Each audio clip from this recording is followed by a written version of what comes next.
بسم الله والصلاة والسلام على رسول الله. مرحبا بكم في فيديو جديد لنهار اليوم راح نشارك معكم هذا الطبق واللي هو باذنجان رولي هو والكورجيت. تحبي طيبيه في الفرن ولا في المقله، والله يعني ساهل ماهل وزيد بزياده بنين بزاف بزاف. على بالي راكم حاصلين اليامات هذو ماكمش لاقيين واش ديروا. هذا نسموه سلاك الحاصلين لانه طبق راقي وباهي يعني وخفيف ظريف. قبل ما نبدا لا فيديو نتمنى انك ديري لي جيم وابوني وتفعلي زر الجرس هكذا باش يلحقك كل جديد. ويلا نفوتوا لطريقه التحضير. هنا عندي حبيبات تاع الباذنجان وحبيبات تاع الكورجيت، ومن المستحسن تشروهم يعني يكونوا كبار هكذا باش كي نرولي من بعد تجينا العمليه سهله، ما تشريوش حاجه صغيره. رايحه نديرهم هكذا شرائح ما تكونش خشينه باش كي نلوحهم في الفرن يطلقوا رواحهم ثمثم.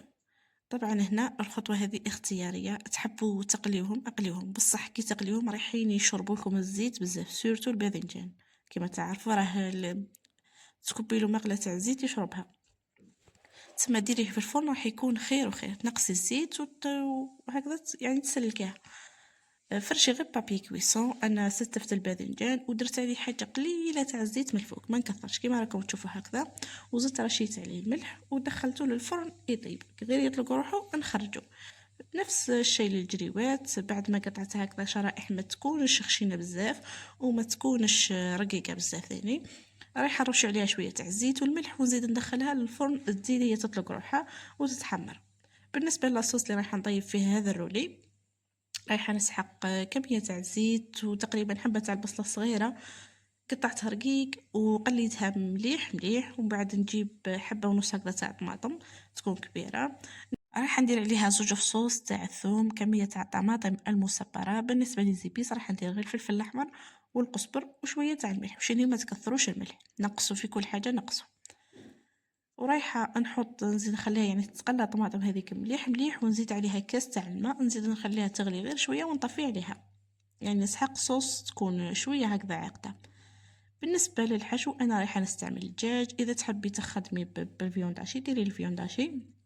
هنا عندي كمية تاع الدجاج اللي كنت رحيته، دير عليه كمية تاع البصلة اللي قطعتها رقيق، كمية تاع الدبشة، الثوم، الطماطم المصبرة، ملح، فلفل احمر، توابل الدجاج وشوية تاع القزبر. رايحه نشكلهم هكذا اصابع، ما تكون كبيره ما تكون صغيره، ما تكون خشينه بزاف وما تكونش رقيقه بزاف. هنا رايحه نحمرهم في الزيت. تحبوا ديروا الحشو يعني هذا الدجاج ما تحمروهش، ديروه ديريكت في الكورجيت هكذا ديروا، بصح كي تحمروه راح يجي بنين اكثر واكثر. يعني الدجاج انا حمرته باش يجيني بنين. تحبوا ديروا الحشو يعني ني هكذا، تحطوا الدجاج هو هكذاك ني، حطوا عادي يطيب من بعدها بكل سهوله. أنا هنا حمرته باك ما طيبتوش. رايحة نرولي للحبات تاعي كيما راكم تشوفوا، بعد ما ذبلت الكورجيت هذيك مليح راح نلويهم بكل سهولة. ورايحة ندير نفس العملية بالنسبة للباذنجان. شوفوا هنا تروليو بكل سهولة لأنه من الأول قصيتهم شرائح يعني ما تكونش غليظة، كون قصيتهم يعني هكذا شرائح تكون خشان، رايحين يغبنوني هنا في الخدمة وما تروليليش الحبة مسكم. هنا نكمل كامل الكمية. وهنا يعني كل واحد كيف يحب يطيبهم، تحبي تطيبيهم داخل الفور ولا خارج الفور كيما تحبي ديريهم في سنيوة ولا ديريهم في المغلة، الخيار لك. انا هنا رايحه ندير في الطاجين هذا، رايحه ندير كميه تاع الصوص اللي كنت خدمتها، ورايحه نستف حبه باذنجان حبه كورجيت حبه باذنجان حبه كورجيت حتى نخلص. نزيد ندير عليهم كميه تاع الصوص من الفوق، وندير عليهم شويه تاع فرماج رابي كخطوه اختياريه، تحبوا ما ديروش بصح راح يزيد البنه اكثر واكثر. نغطي عليهم ونخليهم يتقراتيناو واحد ربع ساعة هكذاك، والله تلقاهم واجدين. زيدوا عليهم غير شوية دبشة من الفوق، صدقوني يجيكم طبق روعة.